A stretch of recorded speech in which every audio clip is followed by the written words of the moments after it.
শুভ সন্ধ্যা বন্ধুরা। আজ হলো 23 জুন, 8 আষাঢ়, মঙ্গলবার। আজকের সন্ধ্যার বিশেষ বিশেষ খবরগুলি হলো: আধার কার্ড না থাকলে আর মিলবে না মিড ডে মিল। ছাত্রছাত্রীদের মিড ডে মিল নিয়ে এবার কড়া বার্তা কেন্দ্রীয় সরকারের। সব প্রস্তুতি প্রায় শেষ, আর একদিন পরেই ছিল মেয়ের বিয়ে। বিয়ের আগের দিন হবু কনে সহ কনের বাবা মা পরিবারের 3 সদস্যের মৃত্যুর ঘটনায় তীব্র চাঞ্চল্য। স্কুটি নিয়ে যাওয়ার পথে মরা শাল গাছ ভেঙে পড়ে বাবা ছেলের মর্মান্তিক মৃত্যু। 48 ঘন্টার মধ্যে শ্রীভূমি শহরের জাতীয় সড়ক মেরামত করে চলাচলের উপযোগী করতে না পারলে ভয়ঙ্কর পরিণতি হবে। মেরামতি নিয়ে কড়া নির্দেশ মন্ত্রী কৃষ্ণেন্দু পালের। যাদের বেশি সন্তান রয়েছে তাদের পুরস্কৃত করার দাবি তুলেছেন AIUDF এর সভাপতি বদরুদ্দিন আজমল। অসমে জনসংখ্যা বৃদ্ধির হার কমে যাওয়ায় উদ্বেগ প্রকাশ করে এই দাবি বদরুদ্দিন আজমলের। শিলচর পয়লাপুল পর্যন্ত অঘোষিত ডিমারাজি ঘোষণা, তীব্র চাঞ্চল্য। সেতুর উপর স্ত্রীর জন্মদিন উদযাপন, গ্রেফতার ব্যবসায়ী সহ আটক 12 জন। বরাক উপত্যকার লাইফলাইন হিসাবে পরিচিত 6 নম্বর জাতীয় সড়ক বন্ধ হয়ে যাওয়ার আশঙ্কা দেখা দিয়েছে। ধসে যাচ্ছে সেতুর অ্যাপ্রোচ। বন্ধ হওয়ার আশঙ্কায় 6 নম্বর জাতীয় সড়ক। হাইলাকান্দির কাটলিছড়ায় 10ম শ্রেণীর ছাত্রের বাইকের ধাক্কায় মৃত্যু সাইকেল আরোহীর, গুরুতর আহত পড়ুয়া। এবং শেষ খবরটি, মাধ্যমিকের কম্পার্টমেন্টাল পরীক্ষার ফলাফল প্রকাশ। পাশের হার 52.53%।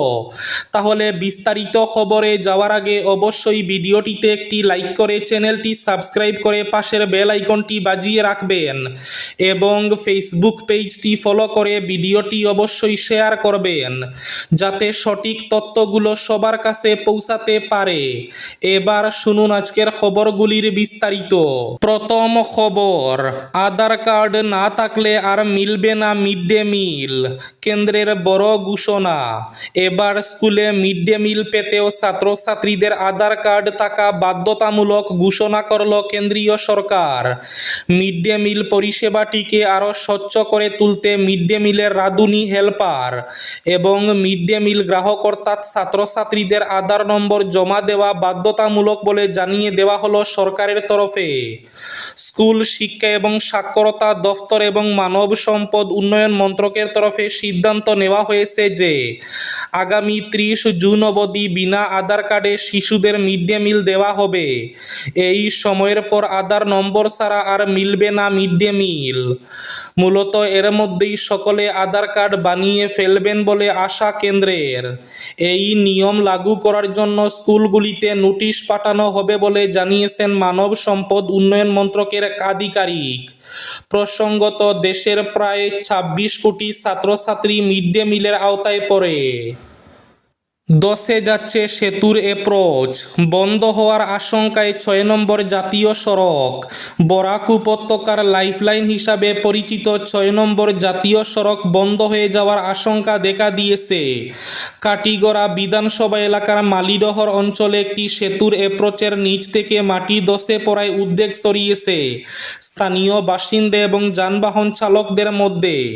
স্থানীয় সূত্রে জানা গেছে, মালিডহর স্থিত মা কালী হোটেলের পাশে সেতুটির অ্যাপ্রোচ অংশের নিচে গতকাল রাত থেকেই মাটি ধসে পড়তে শুরু করে।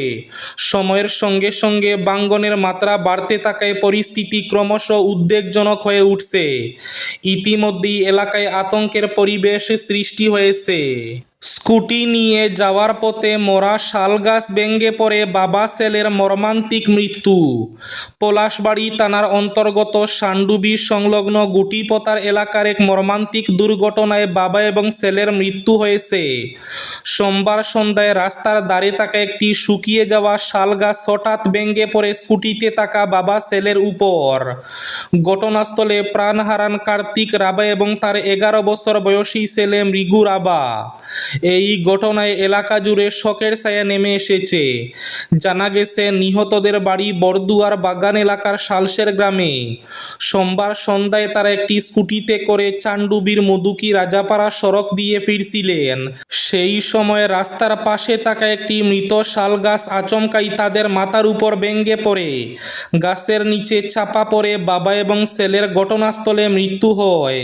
এদিকে এই হৃদয় বিদারক ঘটনার পর স্থানীয় বাসিন্দারা ক্ষোভ প্রকাশ করে নিহত পরিবারের জন্য উপযুক্ত ক্ষতিপূরণের দাবি জানিয়েছেন। বিয়ের আগের দিন হবু কনে সহ কনের বাবা মা সহ পরিবারের 3 সদস্যের মৃত্যুর ঘটনায় তীব্র চাঞ্চল্য। সব প্রস্তুতি প্রায় শেষ, আর একদিন পরে ছিল মেয়ের বিয়ে, কিন্তু সেই আনন্দের আবহ মুহূর্তে বদলে গেল শোকে। বিয়ের ঠিক আগের দিন একদিন আগে নিজের বাড়িতে রহস্যজনক মৃত্যু ঘটে হবু কনের। একই সঙ্গে মৃত্যু হয়েছে তার বাবা এবং মার। কর্ণাটকের মাইসুরু জেলার এই ঘটনাকে কেন্দ্র করে চাঞ্চল্য ছড়িয়েছে এলাকায়। পুলিশ সূত্রে জানা গিয়েছে মাইসুরুর টি নরসিপুরা থানার অন্তর্গত কোম্পানহুডি গ্রামে এই ঘটনা ঘটেছে। মৃতদের নাম শিবান্না, তার স্ত্রী নাগরত্ন এবং তাদের 21 বছর বয়সী মেয়ে রক্ষিতা। প্রাথমিক তদন্তে পুলিশের অনুমান পরিবারের 3 সদস্যই বিষ পান করেছেন। বিয়ের আগের দিন এমন মর্মান্তিক ঘটনায় হতবাক স্থানীয় বাসিন্দারা। ঘটনাস্থল পরিদর্শনে যান মাইসুরু জেলার পুলিশ সুপার মল্লিকার্জুন বালাদণ্ডী। তদন্ত দ্রুত এগিয়ে নিয়ে যাওয়ার জন্য সংশ্লিষ্ট আধিকারিকদের প্রয়োজনীয় নির্দেশও দিয়েছেন তিনি। তদন্তকারীদের প্রাথমিক অনুমান, গত কয়েকদিন ধরে তীব্র মানসিক চাপে ছিলেন পরিবারের সদস্যরা। অভিযোগ, একই গ্রামের বাসিন্দা উল্লাস গৌড়া নামে এক ব্যক্তি তাদের দীর্ঘদিন ধরে হয়রানি করছিলেন। হাইলাকান্দি জেলার কাটলিছড়ায় এক মর্মান্তিক সড়ক দুর্ঘটনায় প্রাণ হারালেন এক ব্যক্তি। একই ঘটনায় গুরুতরভাবে আহত হয়েছে 15 বছর বয়সী এক কিশোর। দুর্ঘটনাকে কেন্দ্র করে এলাকা জুড়ে শোকের ছায়া নেমে এসেছে। জানা গেছে কাটলিছড়া সার্কুল অফিস সংলগ্ন এলাকায় বাইক ও সাইকেলের মুখোমুখি সংঘর্ষে এই দুর্ঘটনা ঘটে। দলাই মলাই হাই স্কুলের ছাত্র সোনু রায়ের এক বাইক নিয়ে স্কুল থেকে বাড়ি ফিরছিল। একই সময় কাটলিছড়া বাজার থেকে সাইকেলে করে নিজ বাড়ির উদ্দেশ্যে রওনা হন আলেকজান্ডারপুর গ্রান্ট এলাকার বাসিন্দা সজল রায়। সার্কুল অফিসের সামনে পৌঁছাতে বাইক ও সাইকেলের মধ্যে সজোরে সংঘর্ষ হয়। সংঘর্ষের তীব্রতায় সজল রায় ও সোনু রায় দুজনে গুরুতর আহত হন। ঘটনার পর স্থানীয় বাসিন্দারা দ্রুত আহতদের উদ্ধার করে কাটলিছড়া হাসপাতালে নিয়ে যান। সেখানে কর্তব্যরত চিকিৎসক ডক্টর জাফর আহমেদ সজল রায়কে মৃত ঘোষণা করেন।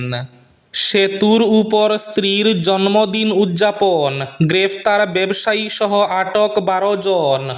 গৌহাটির কুমার ভাস্কর বর্মা সেতুর উপর আড়ম্বরপূর্ণভাবে স্ত্রীর জন্মদিন উদযাপন করে বিপাকে পড়লেন ব্যবসায়ী গৌতম বড়ুয়া।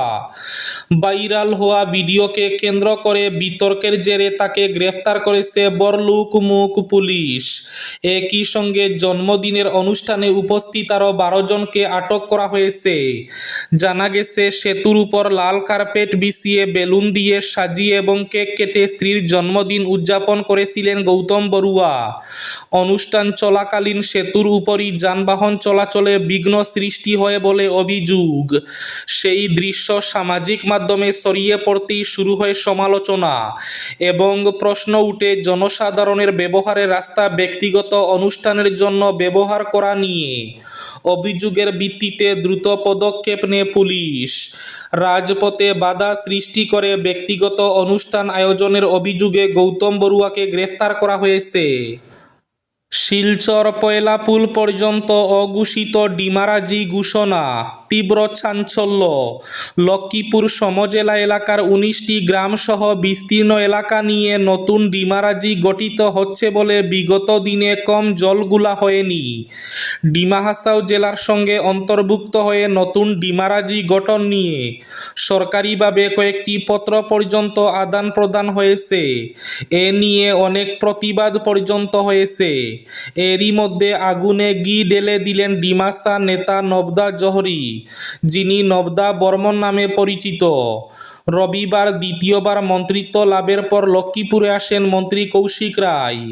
মন্ত্রী কৌশিক রায়কে স্বাগত জানাতে গোটা লক্ষ্মীপুর জুড়ে অগণিত গেট তোরণ লাগানো হয়।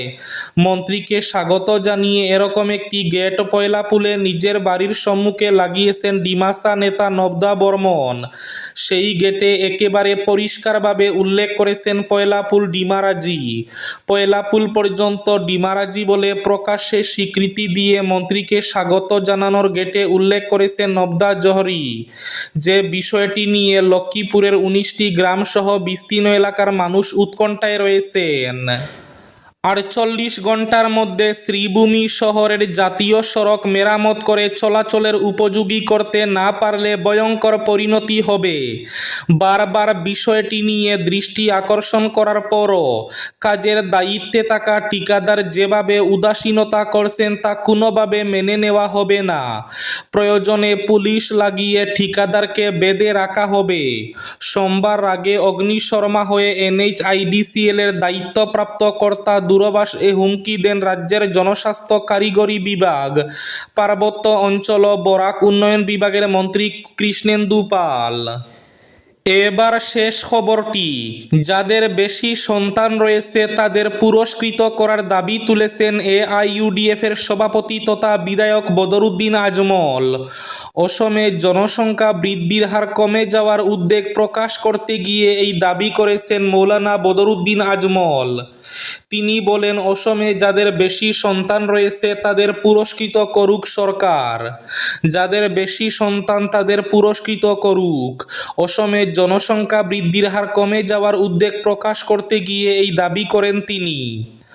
বদরুদ্দিন আজমল বলেন, অসমে জনসংখ্যা বৃদ্ধির হার কমে যাওয়ায় সরকারের কাছে দাবি বেশি সন্তান রয়েছে এমন পরিবারগুলির জন্য প্রণোদনা এবং সহায়তামূলক ব্যবস্থা চালু করা উচিত। তার দাবি, অসমে জনসংখ্যা বৃদ্ধির হার কমছে, বিষয়টি সরকারের গুরুত্ব সহকারে দেখা প্রয়োজন। এই ছিল আজকের সন্ধ্যার বিশেষ খবরগুলি। ভিডিওটি অবশ্যই লাইক করে শেয়ার করে দেবেন।